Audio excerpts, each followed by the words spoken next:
오늘 말씀은 하박국 2장 1절로 3절입니다. 조금 복잡하지만 우리 같이 읽겠습니다. 시작. 내가 내 파수하는 곳에 서며 성루에 서리라.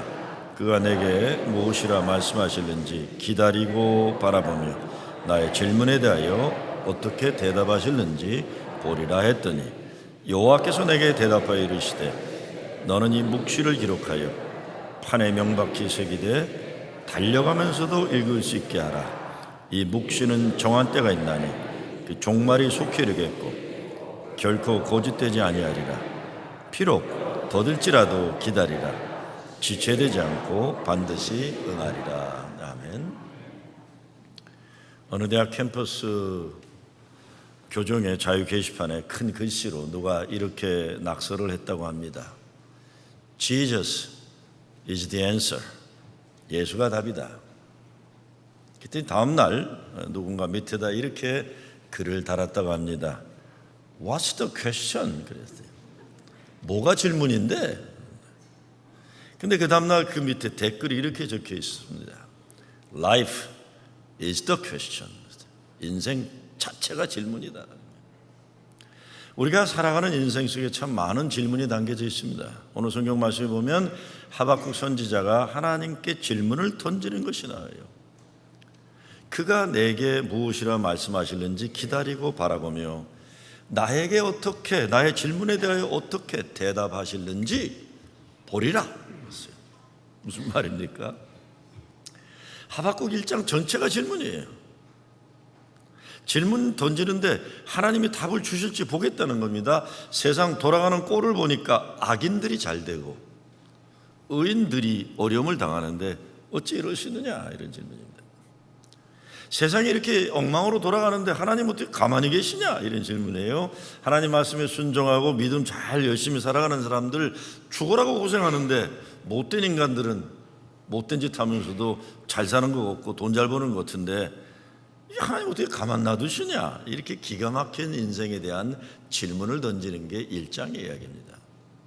하박국 선지자가 활동하던 시대는 유대민족이 하나님을 저버리고 우상을 섬긴 하나님 반역의 시대였습니다. 정치 지도자들은 말할 것 없고 종교 지도자들까지도 타락과 부패를 일삼고 있었던 시대입니다. 그것만 아니라 나라 돌아가는 상황이 불안한 상황이었어요.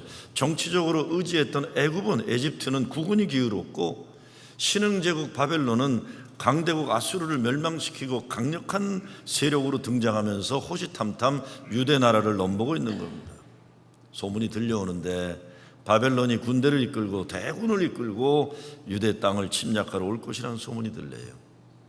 이런 풍전등화의 어려운 역사적 현실 가운데 하박국 선지자는 자기의 심경을 토로하는 겁니다. 그게 3장 16절에 나와요. 하박국, 내가 들었으므로, 바벨론이 쳐들어온다는 얘기입니다. 내가 들었으므로 내 창자가 흔들렸고 그 목소리를 인하여 내 입술이 떨렸도다. 무리가 우리를 치러 올라오는 환난 날을 내가 기다림으로 내 뼈에 썩는 것들이 들어왔으며 내 몸은 내 초소에서 떨리는 도다. 온몸이 두려움으로 떨리고 뼛속까지 불안이, 두려움이 떨리고 있다. 근데 정말 바벨론이 쳐들어왔어요. 그래서 망했어요, 나라가. 유대민족이 하나님 축복의 산물로 여겼던 무화과 나무와 포도나무와 감람나무가 열매들이 다 땅에 떨어져 버렸다고 했어요. 외양간의 소들은 모두 적군에게 끌려가고 남아있는 양들은 침략자들이 다 가져먹었다는 거예요. 남은 게 아무것도 없다는 겁니다. 이게 3장의 이야기예요.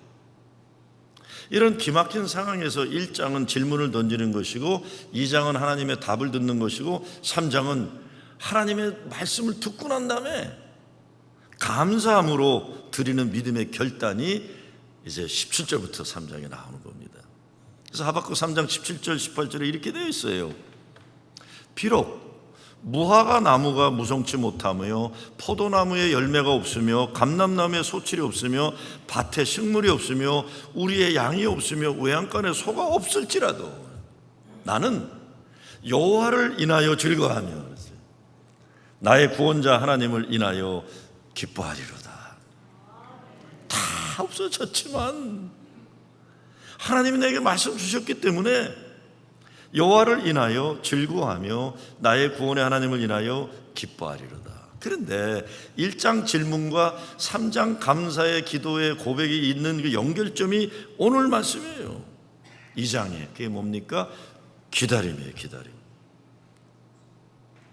비록 더딜지라도 기다리라. 지체되지 않고 정령 응하리라. 이것이 인생의 기가 막힌 삶의 현실의 고민, 질문과 다 없어도 여호와를 인하여 감사 기뻐하려는 이것을 연결해주는 연결점인데, 비록 지체되더라도 기다리라. 정령 응하리라. 그래서 하나님의 약속을 믿고 기다리라. 비록 더딜지라도 기다리라. 그래서 기다리는 게 쉽지가 않습니다. 얼마 전에도 어느 집사님이 인생에 참 답답한 문제를 가지고 있는 분인데, 자기가 아무리 노력해도 안 되니까, 노력하면 할수록 더 일이 잘못 보이니까 저한테 전화를 했어요. 목사님, 그냥 기다려야 하나요? 어떻게 뭐 할 수 있는 길이 없나요? 내가 어떻게 알아요? 지가 만든 문제를. 그렇죠? 근데 오죽 답답하면 저한테 전화를 했겠어요. 자기 문제인데 나하고는 아무 관계없어요. 근데 목사라는 것 때문에 전화를 한 거예요. 목사님, 기다려야 되나요? 어떻게 할 수 있는 길이 없나요? 딱해요, 딱해. 그래서 제가, 집사님, 사람이 기다려도 안 되면 하나님이 하시도록 기다리는 길밖에 없어요. 노력해도 안 되면 하나님이 하시도록 기다리는 길밖에 없어요. 기다리세요. 멋지게 답을 줬어요. 그렇죠? 그렇잖아요. 정답 아니에요, 정답. 사람이 노력해도 안 되면 하나님 말씀 기다리라. 얼마나 멋있어요. 권위 있는 목사의 말씀 아니에요. 전화를 끊고 생각해 보니까 되게 미안하더라고요. 그 사람은 얼마나 답답하면 나한테 전화를 했겠어요. 근데 나는 멋진 정답하고는 가만히 있으면 되잖아요. 목사니까.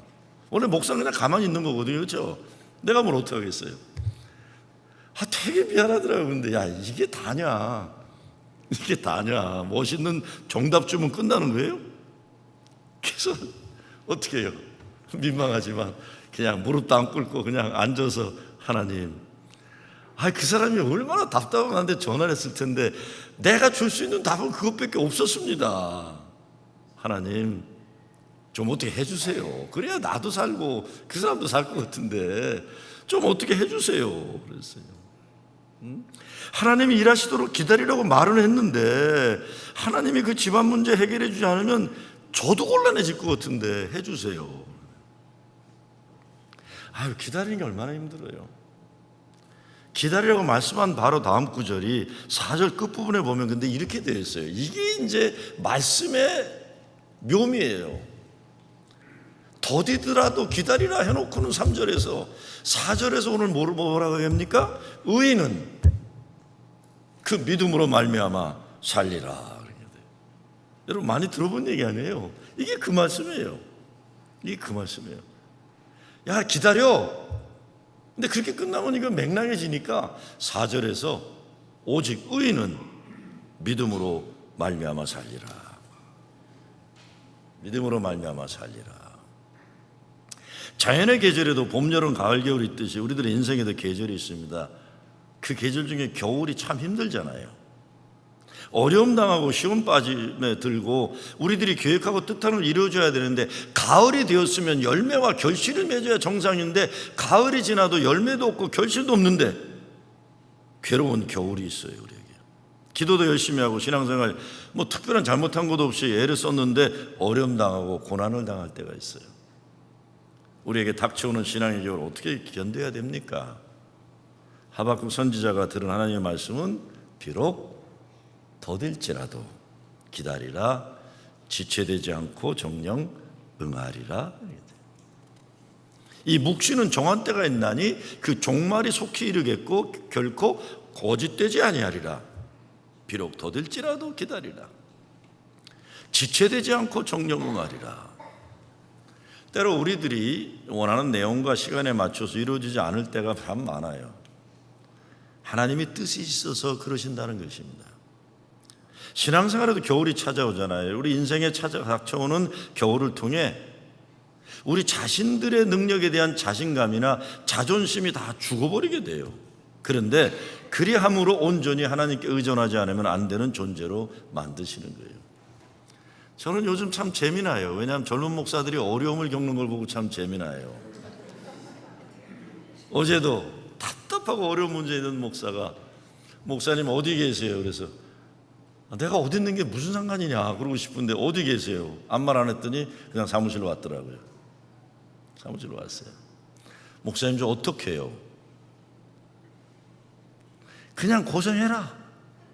난 너무 좋다 너 고생하는 거 보니까. 응? 목사님 어떻게 해요? 야, 고생해야 나중에 크게 된다. 난 너무 좋다 너 고생하는 게. 더 울어라 그러죠. 더 울어라. 더 울어라. 더 울어라. 목사님 어떻게 해요? 더 울어라. 솔직한 심정이에요. 왜? 내가 할 수 없는 걸 깨닫는 순간이 올 때 하나님이 나를 들어 써주는 역사에 그 은혜가 더 큰 거예요.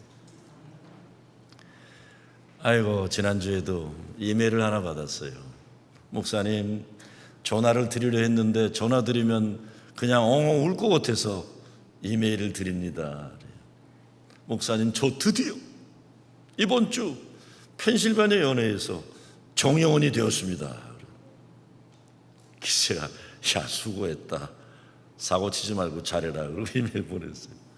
그 친구는 뭐 하는 친구냐면 옛날에 우리 교단이 아니라 기독교 대한감리교 미주연회에 있는데 똑똑한데 그 연회 좀 미래가 안 보이니까 감리사가 그 교단 감리사가 저한테 부탁해서 받았는데 일을 못하고 하여간 그래서 아주 왕따였어. 왕따고 아주 내가 말도 안 해줬어요. 하도 일을 못하니까. 근데 전 부목들 떠날 때 꼭 한마디씩 해주거든요. 인생 잘 살아라던가 기도해 주던가. 근데 이 친구도 떠날 때가 되니까 목사님 저도 한 말씀 주시고 기도해 주셔서 그냥 가 임마 그랬어요. 내가 너한테는 할 말이 없다. 목사님 저도 뭐 좀 해주세요. 그래서 그냥 가 그러는데 참 신기한 게요. 난 그런 인간도 처음 봤어요. 누가 보기에도 제가 좀 미인하게 해줬어요. 저도 성격이 별로 좋지 않잖아요. 근데 들려오는 소문이, 근데 필라델피아 쪽에서 목회하는데 자꾸 소문이 들려요. 아무개 목사가 김 목사님한테 사랑을 제일 많이 받았다고 그러던데 누구야? 그러더니 꼭 그러거든요. 사랑 진짜 안 해줬어요. 내가 여러모로 배기 싫은 친구 있잖아요. 살다 보면. 근데 이 친구는 어디 가서라도 저한테 사랑받았다고 하고 다니는 거예요. 놀라운 거는 목회를 잘하더라고요. 그래서 제가 한번 만나서 그랬어요. 너 목회 잘하는구나. 내가 그랬어요. 그거 참 신기하다. 그러더라고요. 근데 이 친구는 꼭 진짜 제가 구박했는데도 그렇게 자랑스럽게 여기고 그랬어요. 진짜 고생했거든. 근데 제가 그랬죠. 한번 만나서 야 기다려라. 너 다른 길이 없다. 그냥 기다려라. 근데 진짜 정회원이 됐더라고요. 그 연애 감독님이 제가 처음에 왔을 때 우리 교회로 왔었어요. 이 얼반 미니스트리 세련 때문에 뉴저지, 필라델피아, 텍사스, 시카고, 뉴욕 감독 다 왔을 때 거기 어느 어려운 목사님 정회원 해준 거 제가 고맙다고 칭찬을 해드린 적이 있어요. 여자 감독인데 이 감독이 정회원을 많이 시키는 거예요. 참 얼마나 기쁠까 그 친구가. 그렇게 담임 목사한테 구박당하다가 무시당하다가 내가 감동해. 근데 나도 긴 말하면 눈물 날 것 같아서 축하한다, 사고 치지 마라를 끊고 말았어요. 인생에 겨울이 있는데 오히려 이거를 통해 하나님이 열어주시는 은혜를 우린 체험하는 하나님의 기회가 주어지는 거예요. 그렇죠?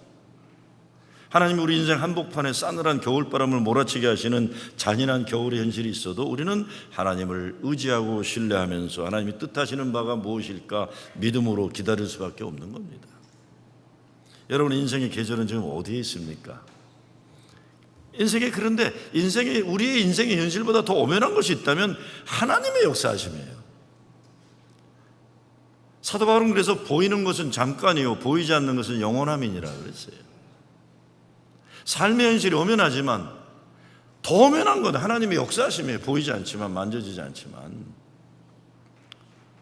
필립 옌시라고 미국에 가장 알려진 기독교 작가가 있어요. 그분이 내 인생 가장 고통당할 때 하나님은 어디에 계신단 말인가, Where is God when it hurts? 라는 책을 썼어요. 교회도 많이 쓰는데 그 다음에 책을 또 하나 썼는데 Disappointment with God, 하나님께 실망했을 때라는 책을 썼어요. 근데 그 책 중에 이런 인용 구절이 있습니다. 당신이 꼭 바깥 어둠 가운데 앉아 있을 필요는 없다. 그러나 만약에 당신이 하늘의 별들을 보고 싶다면, 당신이 하늘의 별들을 보고 싶다면 그 별들을 보기 위해서는 어둠이 꼭 필요하다는 걸 알게 된다. 하늘의 별을 보기 위해서는 어둠이 있어야 된다는 겁니다. 밝은 대낮에는 하늘의 별을 볼 수 없다. 여러분이 견뎌내야 할 시련과 고난이 뭡니까? 여러분을 실망시키는 건 뭡니까? 우리 인생에 닥쳐오는 어려운 가운데 어떤 것은 우리가 아무리 노력해도 어쩔 수 없는 것들이 있어요. 그런 거 많죠. 그냥 그래서 가만히 있을 수밖에 없어요. 어제 저 찾아와서 목사님 좀 어떻게 해요? 가만히 있어라. 그래서 네가 아무것도 할 수 없으면 가만히 있어라. 그래서 그냥 가서 저 월드컵이나 봐라 그랬어요. 제가 뭐 기도할 것도 없어요. 뭐 하나님이 알아서 하시는 건데 월드컵이나 봐라. 그냥 참고 기다릴 수밖에 없어요. 그리고 제 인생에도 보면 여러분도 동의하시겠지만 다른 사람들이 다 좋다 하는 속에 독이 있을 수 있고, 다른 사람이 볼 때 내가 볼 때도 어려운 것 같은데 그 속에 약이 있을 수도 있는 거예요. 너무 내 마음대로 판단할 거 없어요. 그냥 참고 기다리는 거예요.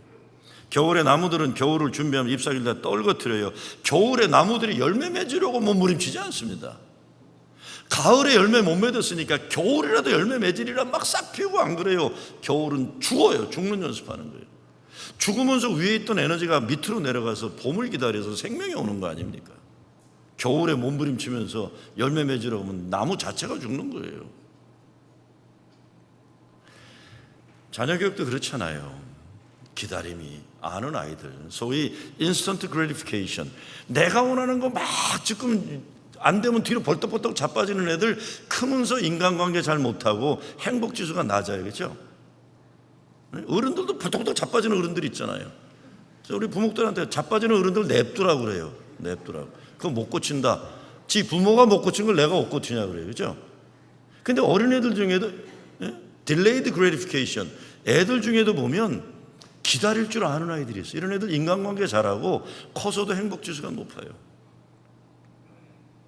사람이 되어가는 것은 인생의 겨울을 지나가면서 되어가는 겁니다. 그래서 젊어서 고생은 돈 주고도 못한다는 말이 그 말이에요. 정말 그렇다고 저는 생각해요. 애들 교육도 아이들 원하는 대로 자기들 좋은 대로 사는 것 하는 것 훗날 후회할 일 많이 생겨요. 전 정말 그렇게 생각해요. 이민교회 문제 중에 하나가, 이게 이민교회가 좀 살만해지니까 애들을 너무 막 이래요. 뭐 맛있는 거 먹이려고 그러고 뭐 손 하나 까딱 못하게 막 그냥 우리 자식 최고인 양 그러고 있어요. 그냥 돈으로 도배질하면서 뭐 하려고 자꾸 그러고. 제가 작년에도 말씀드렸지만 초등학교 3학년만 되면요 못질 시켜야 돼. 교회 와서요. 중학교 1학년만 들어가면 교회 페인트 시켜야 돼. 그렇죠? 우리 다 했잖아요. 한국에서 학교 청소 직접 했잖아요. 그 톱밥 갖다가 톱밥으로 마루 이렇게 그랬잖아요. 아니 우리 했는데 왜 우리 새끼들은 못 시켜요? 그렇죠? 교회 청소 다 시켜야 돼요. 3학년만 되면.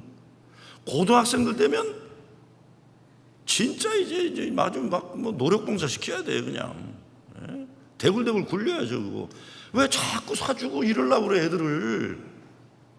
제가 작년에 김준호 목사하고 조 다니엘 목사한테 한번 뭐라고 그랬어요. 나 영어권 목회도 필요 없고 청년 공동체 필요 없다고 그랬어요. 지들끼리 먹고 즐기는 공동체 내가 왜 신경을 써야 돼? 그렇죠?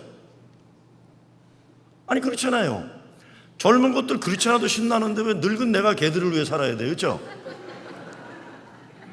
교회를 위해서 헌신하는 청년들을 되지 않으면 나 관심 없다 그랬어요. 데리고 나가던가 알아서 해라. 100명이 나가도 상관없다 그랬어요. 교회를 위해서 쓰임받지 못할 청년들이라면 그걸 왜 데리고 살아요? 우리 그렇죠? 진짜예요 이거. 앞으로요 우리 이번 7월부터 3학년만 넘으면 교회를 시키세요. 화장실 청소시키고. 나도 했는데 왜 못해 걔들. 그렇죠? 6.25 끝나고 우리 다 했잖아요. 6.25 끝나고 다 했어요 우리. 그래야 강한 애들이 되는 거예요. 그렇죠? 오래전에 뉴스위크에 나왔는데요 참 재미난 걸 봤어요. 베트남이 지금은 베트남이 워낙 컸지만 베트남이 이제 미국과 외교 관계 수립하고 베트남이 성장하는 과정에 미국에 있는 베트남 사람들, 이민 온 사람들이, 난민으로 왔던 사람들이 열심히 벌어서 돈 남겼다가 보내준다는 거예요. 그런데 이 아틀란타 팬 에이션 아메리칸 커뮤니티 센터라고 있어서 한국 사람들, 이 아틀란타 한인교회하고 아틀란타 연합장을 같이 시작한 건데 너무 커졌어요. 몇백만 불 예산인데 거기에 이제 베트남 아이들이 여름이면 프로그램을 해요. 그런데 거기 일하는 분이 참 재미난 얘기를 하더라고요. 한 여름이 끝나면 애들 수고했으니까 돈을 캐시로 준대요. 쓰라고. 그래갖고 버스를 갖고 쇼핑센터 데려다 준대. 학교 시작하기 전에 물건 사라고. 재미난 현상을 발견한대요. 한국 애들은 막 산대요. 근데 베트남 애들은 안 산대요. 너네들은 왜 안 사냐? 그러면 베트남 청소년 애들이 이렇게 간대요. 나 이 돈 베트남에는 외할머니한테 보내줘야 된다. 이거 외삼촌한테 보내줘서 집 사는데 도와야 된다. 무슨 말인지 아시겠죠? 우리 70년대 이민 와갖고 그랬잖아요. 한국 어려울 때 미국은 살만하니까 남겼다가 그냥, 아니 여기서 자란 베트남 애들이 돈 안 쓰고 외할머니한테 보내주겠다는 거예요. 뭐 친할머니는 왜 안 보내준지 잘 모르겠지만 이건 외삼촌한테 보내줘서 베트남에 있는 일가 친척들 잘 살게 도와주겠다. 근데 바로 그 뉴스웨이 그 세션에 똑같은 게 나갔는데 당시에 팔레스타인 청소년들 얘기가 나왔어요. 이 유대 이스라엘에 의해서 팔레스타인 젊은이들이 막 어려움 당하고 중동에 분쟁이 있는데 팔레스타인 청소년들이 공부를 그렇게 열심히 한대요. 공부 열심히 하는 이유가 뭐예요? 서름당하는 우리 팔레스타인 민족이 미래를 위해서 내가 쓰임받는 지도자. 공부하는 목적이 있는 거예요. 고생하는 목적이 있으니 행복한 거예요. 우리 애들도 그렇게 키우자고요. 네? 우리가 좀 살만해지니까 미국 와가지고 애들이 이게 누구 집 식구인지도 모르게 키워버렸어 다요. 지 부모 귀한지도 모르고 지 할아버지 할머니 귀한지도 모르고 한국 교회 우습게 여기고 한국 사람인 걸 굉장히 부끄럽게 여기려고 K-팝 노래나 들을 것 이러고 앉아있지 정말 공동체를 위해서 희생하는 아이들 못 키운 거예요. 우리 실패했습니다. 지금부터도 그래서 어떻게 하자고요? 3학년만 되면 교회 청소시키고 중학교 1학년 되면 화장실 청소시키고 할렐루야. 조금 더 저는 과장이라고 안 생각합니다. 미래에 대한 확실한 목적이 있고 왜 살아야 되는지 거룩한 목적이 있는 아이들을, 강한 아이들로 우리가 키워야 되는 거예요. 정말 이민교회 보세요. 중산층 좋은 서버브에 있는 교회들 보면 다 이게 애들 그냥 돈으로 뭔가 하려고 프로그램으로 다 받겠네. 그러니까 애들 위하다가 애들 버리는 거예요. 그거요. 고생시켜야 돼요. 고생시켜야 돼요. 인생의 겨울이 필요합니다. 하나님은 오히려 그 과정을 통해 우리 인생의 목적을 분명하게 하고 의미를 부여하기 때문입니다. 시편 31절에 보면 다윗이 이렇게 고백합니다. 내 시대가 주의 손에 있사오니 My times are in your hand. 우리의 모든 게 하나님 손에 달려있다. 그래서 우리는 하나님의 때를 비록 더딜지라도 기다리는 겁니다. 사도 바울이 말합니다. 우리가 알거니와 하나님을 사랑하는 자 곧 그 뜻대로 부르심을 입은 자들에게는 어떻다고요? 모든 것이 합력하여 선을 이루느니라. 아멘. 우리가 하나님을 사랑하는 것, 하나님의 사랑을 포기하지 않으면, 하나님의 뜻에 살기를 중단하지 않으면 지금 우리의 모든 노력과 헌신과 희생이 합력하여 선을 이룰 것이라는 약속입니다. 겨울도 그냥 지나가면 아무 소용없어요. 그 겨울 속에 생명의 씨앗을 품고 지나가야 돼요. 지금은 겨울이지만 그 속에 봄을 기다리며 피어나기를 바라는 하나님이 주신 사랑의 씨앗, 위대한 하나님 역사의 씨앗, 인생의 겨울의 거룩한 소원을 가슴에 품고 사는 겁니다. 내셔널 밥솥을 만든 일본 마쓰시다 그룹의 창설자 마쓰시다 고노스케 회장이 자신의 성경 비결에 대해 이렇게 말했습니다. 하나님께서는 나에게 세 가지 은혜를 주셨다. 첫째는 가난의 은혜다 그랬어요. 가난했기에 어릴 때부터 구두닦이 신문팔이 등 세상 경험을 두루 쌓을 수 있었다. 아마 우리 교회 장로님들은 다 동의하실 얘기예요. 그렇죠? 지난주인가 로스앤젤레스 타임스, 미국의 굴지의 신문사를 인수한 사람이 누구예요? 중국 사람 아니에요. 중국 동포, 중국 차이니스 아메리칸. 근데 그 사람이 LA 타임즈를 인수하면서 뭐라고 썼냐면 자기 이민 와서 뭐 했다고요? 신문 배달했다고 했어요. 자기 신문 배달을 했기 때문에 신문이 너무 귀해서 LA 타임즈를 인수한 거예요, 성공해서. 가난이, 그 가난을 통해 안 해본 일이 없어 세상 경험을 두루 쌓을 수 있었다. 둘째, 은혜는 몸이 약한 것이었다 그랬어요. 약했기 때문에 어릴 때부터 음식을 조심하고 운동에 힘써서 늙어서도 건강하셨다. 셋째, 은혜는 초등학교도 졸업하지 못한 것이었다 그랬어요. 셋째 은혜가 9살 때 초등학교를 중퇴했다. 배우지 못했기 때문에, 이게 중요합니다. 배우지 못했기 때문에 세상 사람들을 모두 나의 스승으로 삼아 언제나 배우는 일에 게으르지 않았다 그랬어요. 얼마나 겸손한 사람이에요. 그래서 그는 누구보다 성공한 인생을 96세까지 살았다는 거예요. 여러분에게 하나님이 여러분이 품고 기다리기를 바라는 인생에 어떤 씨앗들이 있습니까? 아마 우리가 어떤 일을 하나님이 원하는 줄 알면서도 못한다면 조건이 나쁘거나 실력이 없어서가 아닐 거예요. 우리가 하나님의 뜻에 순종하지 못하기 때문일 겁니다. 하나님을 신뢰하는 믿음이 약해서일 거예요. 그렇다면 어떤 마음으로 기다려야 합니까? 하나님 우리를 준비시키기 위해 기다림을 허락하실 때가 있다는 걸 생각해야 되는데, 하나님은 준비시키면서 시험하시기도 하세요. 이것이 하나님이 이스라엘 백성 40년 통해 하신 일이에요. 근데 하나님 여호와께서 이 40년 동안에 너로 광야의 길을 걷게 하신 것을 기억하라. 이는 너를 낮추시며 너를 시험하사 내 마음이 어떠한지 그 명령을 지키는지 아니 지키는지 알려 하심이라. 그래서 낮아지는 경험을 주는 거예요. 하나님의 응답이 지연될 때가 있는데, 기도의 응답이 속지 안 올 때가 있는데, 이럴 때 어떻게 됩니까? 성경에서는 4가지 하지 말라고 하는 게 있어요. 이럴 때, 어려울 때 하지 말아야 되는 거. 첫째, 두려워하지 말라. 내가 너와 함께 하리라 그랬어요. 둘째, 속 태우지 말고 믿고 기다리라. 셋째, 약해지지 말고 강하고 담대하라. 넷째, 잊어버리지 말고 기억하라. 그래서 하나님의 은혜를. 기다릴 때 우리는 두려워하지 말아야 됩니다. 왜 두려워합니까? 하나님을 생각하지 않고 나를 괴롭히는 사람을 너무 크게 생각하는 거예요. 하나님을 믿고 두려워하지 마라. 하나님이 함께 하신다는 믿음이 있는 사람은 두려움을 이기기도 하고 쉽게 교만해지도 않고 하나님께 맡기고 하나님을 의지할 수 있는 겁니다. 염려하지 말아라. 안달하지 말아라. 자기만 안달하는 게 아니라 사람들 달달 먹는 보채는 사람들 있잖아요. 그러다가 사고 치는 거 아니에요. 민수기 25장 1장에 보면 광야에서 이스라엘 백성들이 불평합니다.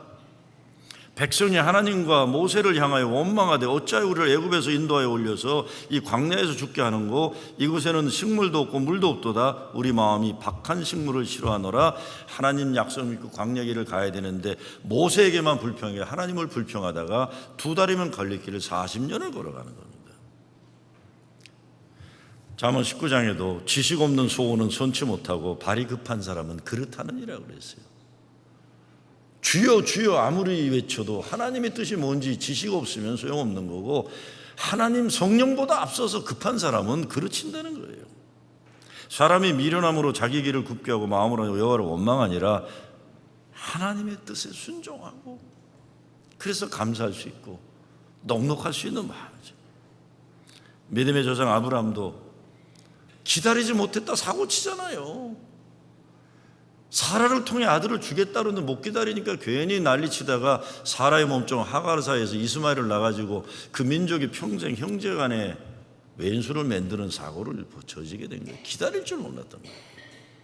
약해지지 말아야 됩니다. 어려울 때일수록 기다려도 이루어지지 않을 때일수록 우리는 더욱 실망하지 말고 믿음으로 견고하게 서야 돼요. 그래서 갈라디아 6장에 우리가 선을 행하되 낙심하지 말지니 피곤하지 아니하면 때가 이름에 고들이라.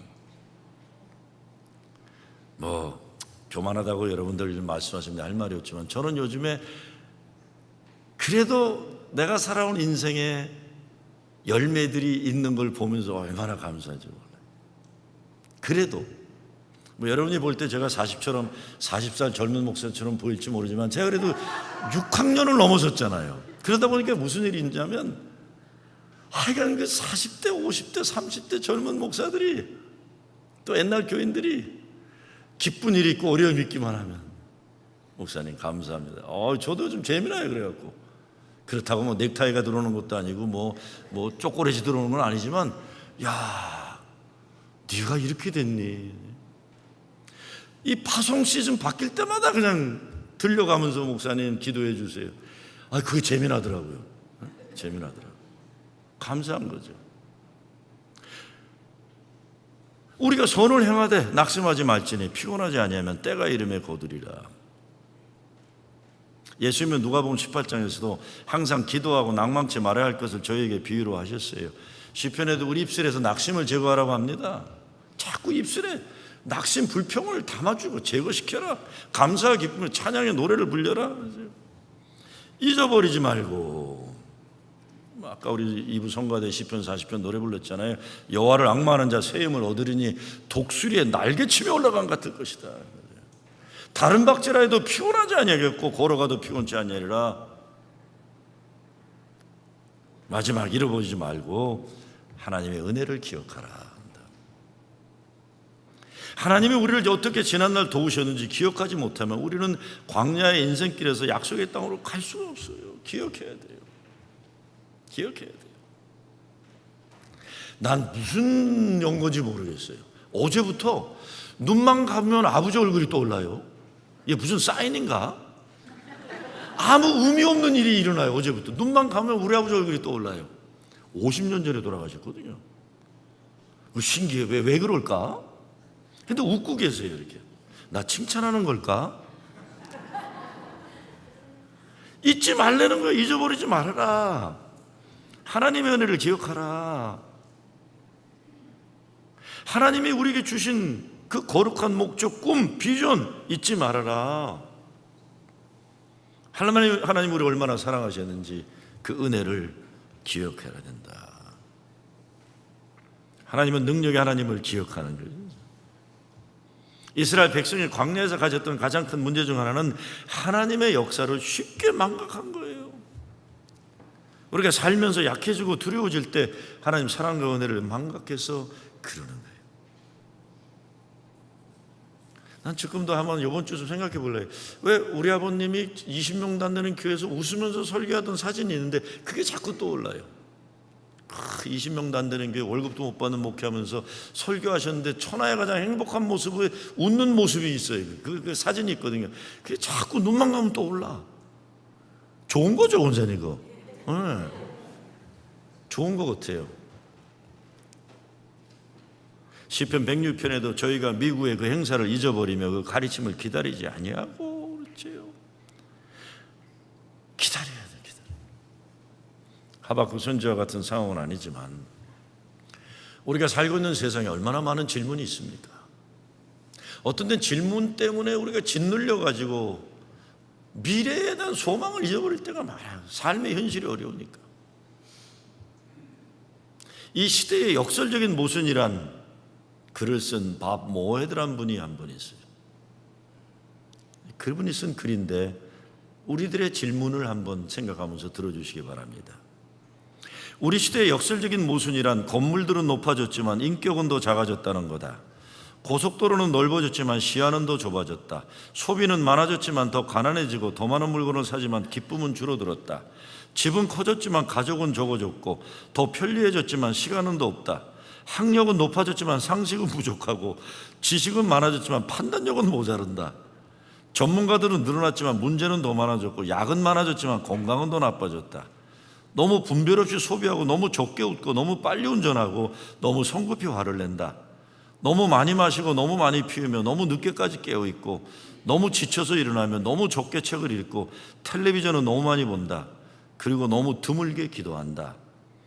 가진 것은 몇 배가 되었지만 가치는 더 줄어들었다. 말은 너무 많이 하고 사랑은 적게 하며 거짓말은 너무 자주 한다.